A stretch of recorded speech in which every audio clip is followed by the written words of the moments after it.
বিসমিল্লাহির রহমানির রহিম। আসসালামু আলাইকুম সুপ্রিয় বন্ধুরা, আজকে আমি আপনাদেরকে এক ভিডিওতে 3টা রেসিপি শেয়ার করব।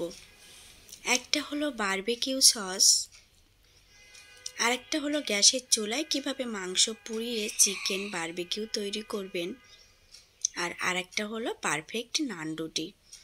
এ টু জেড টিপস সহ আজকে আপনাদের সাথে শেয়ার করব। প্রথমে আমি দেখাবো বারবিকিউ সস। চুলার উপরে একটা প্যান বসিয়ে এখানে আমি ঘরে তৈরি বাটার দিয়ে দিব। বাটারটা আমি রেডি করে নিই, মাত্র বের করে নিয়েছি। বাটার তৈরির একটা স্পেশাল রেসিপি আমার চ্যানেলে আছে, আপনারা দেখে নেবেন। কোনো কষ্ট বা ঝামেলা ছাড়াই 2 মিনিটে ঝটপট বাটার তৈরি করা যায়, তার একটা পারফেক্ট রেসিপি আমার চ্যানেলে আছে। টমেটো সস দিয়েছি হাফ কাপ। এই টমেটো সসটাও আমার বাসায় তৈরি করা রেসিপি চ্যানেলে আছে, আপনারা দেখে নেবেন।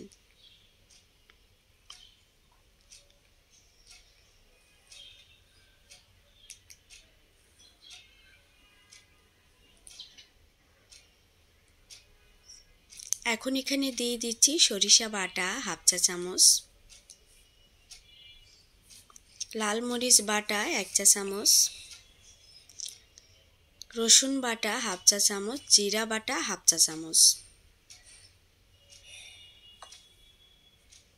গোলমরিচের গুঁড়া দিয়েছি হাফ চা চামচ। দিয়ে এখন ভালোভাবে একটু মিশিয়ে নিচ্ছি। চুলার জালটা কিন্তু মিডিয়াম হিটে থাকবে।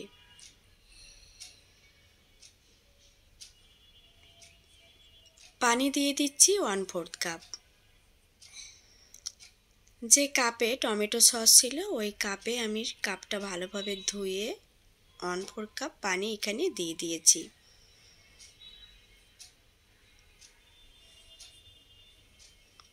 আখের গুড় দিয়েছি 1 টেবিল চামচ। আখের গুড় যদি আপনার হাতের কাছে না থাকে তাহলে লাল চিনিটা দিয়ে দিবেন। কাশ্মীরি লঙ্কা গুঁড়ো দিয়েছি হাফ চা চামচ। আখের গুড়টা দেওয়ার পরে এর কালারটা কিন্তু চেঞ্জ হয়ে যাবে।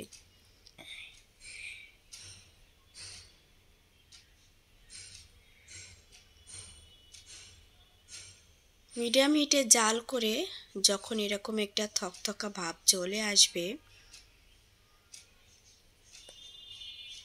তখন এই সসটা নামিয়ে নিতে হবে।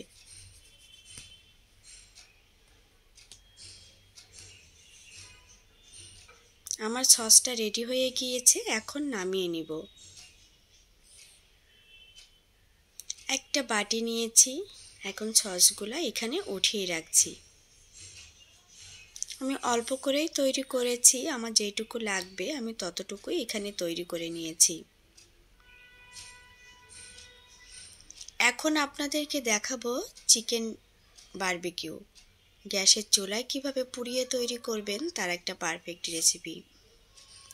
একটা মিক্সিং বল নিয়েছি, টক দই নিয়েছি হাফ কাপ, গোলমরিচের গুঁড়া নিয়েছি 1 চা চামচ, সাদা গোলমরিচের গুঁড়া নিয়েছি 1 চা চামচ, রসুন বাটা দিয়েছি 1 চা চামচ, আদা বাটা দিয়েছি 1 চা চামচ, জিরা বাটা দিয়েছি 1 চা চামচ, গরম মশলা বাটা দিয়েছি 1 চা চামচ, লাল মরিচ বাটা দিয়েছি 1 চা চামচের একটু বেশি।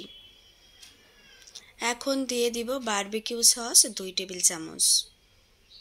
এই মশলাগুলো আপনারা গুঁড়াটাই ব্যবহার করতে পারেন। কাশ্মীরি লঙ্কা গুঁড়া দিয়েছি হাফ চা চামচ, লবণ দিয়েছি স্বাদ অনুযায়ী, সরিষার তেল দিয়েছি 1.5 টেবিল চামচ, লেমন জুস দিয়েছি হাফ চা চামচ।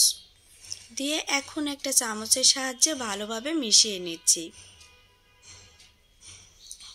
জিরার গুঁড়া এইগুলো আপনারা তারপরে গরম মশলার গুঁড়াটাও দিয়ে দিতে পারেন, তবে আমি বাটা মশলাটাই ব্যবহার করেছি।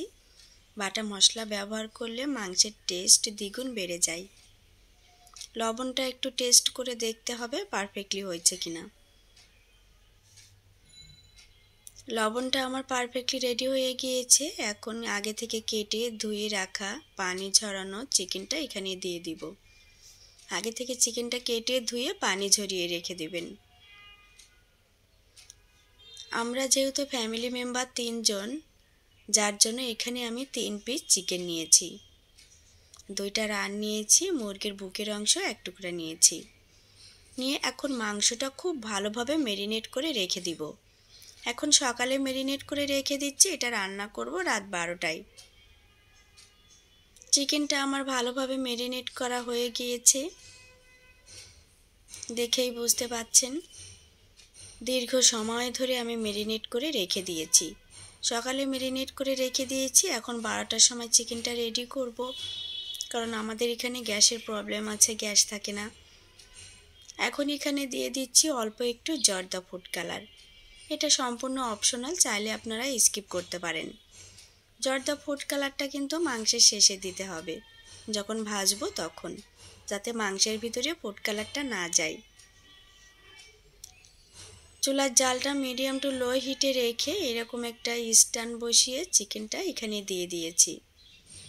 যদি এরকম স্ট্যান্ড আপনার ঘরে না থাকে, তাহলে আমরা হাঁড়ি পাতিল রাখি যে স্ট্যান্ডগুলো আছে, ওইটা 3টা 4টা একসঙ্গে নিয়ে আপনার খাঁচাটা তৈরি হয়ে যাবে। সেই ক্ষেত্রে চুলার জালটা আরও লো হিটে রাখতে হবে। মাংসটা ভাজতে হবে আর বারবিকিউ সস আর সরিষার তেল মাখিয়ে মাখিয়ে উল্টে পাল্টে ভাজতে হবে।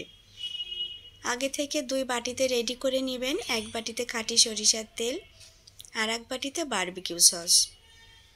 যখন মাংসটা এভাবে উল্টে উল্টে দিবেন, একবার বারবিকিউ সস দিবেন আর একবার সরিষার তেল দিবেন, তাহলে খেতে অত্যাধিক টেস্টি হবে।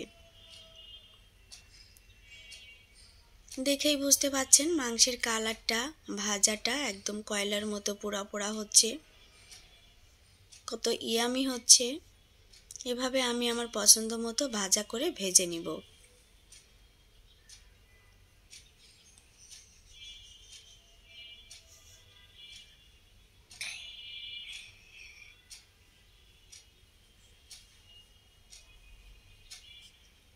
খুব সহজেই কিন্তু এভাবে মাংস পুড়িয়ে তৈরি করা যায়। আমরা অনেকেই মনে করি কয়লায় না পোড়ালে টেস্টটা আসে না, আসলে পারফেক্ট টেস্ট আসবে যখন আপনার মাংসটা একটু পোড়া পোড়া হবে। এটাও ঘরে তৈরি, স্বাস্থ্যসম্মত হয়ে গেল। মশলাগুলোও সব ঘরে বাটা, শিলপাটায় বাটা। এখন একটা ছড়ানো প্লেট নিয়েছি, দেখেই বুঝতে পাচ্ছেন পারফেক্টলি আমার বারবিকিউ চিকেন রেডি হয়ে গিয়েছে। এখন ছড়ানো প্লেটে চিকেনটা উঠিয়ে রাখবো। ওয়াও, দেখেই মনে হচ্ছে এখনই খেয়ে ফেলি। কতটা মজার, কতটা লোভনীয় হয়েছে। এখন আপনাদেরকে দেখাবো গ্যাসের চুলায় কিভাবে পারফেক্টলি নান রুটি তৈরি করবেন। এরকম ফোলা ফোলা নরম তুলতুলে, দেখেই বুঝতে পাচ্ছেন কতটা মজার হয়েছে। একটা মিক্সিং বল নিয়েছি, এখানে ময়দা নিব 3 কাপ।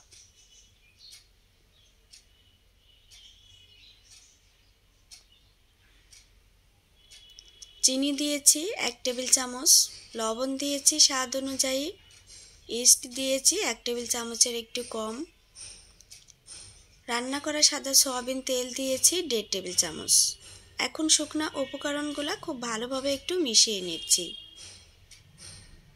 আসলে আমি অনেক অসুস্থ, ঠান্ডা সর্দি কাশি, যার কারণে একটু ভিডিও করতে প্রবলেম হচ্ছে।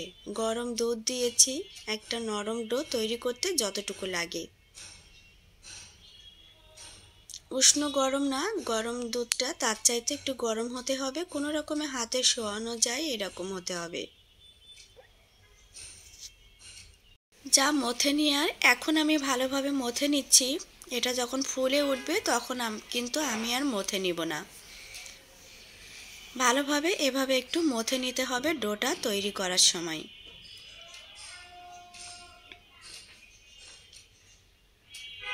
চারি সাইডে হাত দিয়ে চেপে চেপে একটু মেলে দিচ্ছি, কারণ বাটিটা একটু ছোট টাইপের। এটা যখন ফুলে ডাবল হয়ে যাবে তখন কিন্তু বাটিটা ছাপিয়ে যাবে, তাই একটু গোল করে না দিয়ে এভাবে চ্যাপটা করে দিচ্ছি। আপনাদের বলটা যদি অনেক বড় হয় তাহলে গোল করে দিলেও হবে। উপর থেকে একটু সয়াবিন তেল দিয়ে দিচ্ছি, যাতে উপরের অংশটা ড্রাই হয়ে না যায়।